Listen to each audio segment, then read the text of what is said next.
நமச்சிவாய. கூடல் உள்ள இடத்திலேயே ஊடல் பிறக்கும், கூடலற்ற இடங்களில் ஊடல் பிறக்காது. அதாவது கூடல் என்றால் இரண்டும் சேர்ந்திருப்பது, ஊடல் என்றால் பிரிந்திருப்பது.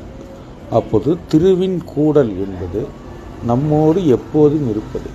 நாம் திரு நம்மளை விட்டுவிட்டது, விலகிவிட்டது என்று என்பது திருவினுடைய கூடலை உணராத்தன்மையான திருவினுட்டு விலகிவிட்டதாக நாம் நினைக்கும் ஊடல் என்ற ஒரு பிரிவினையை குறிக்கிறது. ஆனால் திருவாகிய இறைவன் பிரிவு என்ற ஒன்றை நம்மிடம் இருந்து என்றும் விட்டு விலகாதவனாகவே இருக்கிறான். அப்போது நீங்கள் கூடியிருக்கும் போது இறைவனோடு நீங்கள் இறைவன் திருமையை பார்த்து கொண்டிருக்கும் போது உங்களுக்கு இருக்கும் உணர்வை விட எதை நீங்கள் பிரிந்திருந்தாலும் அந்த பிரிவில் இருக்கக்கூடிய அந்த நினைவு முழுவதுமாக அந்த பிரிந்ததனுடைய மேலேயே இருந்து கொண்டே இருக்கும்.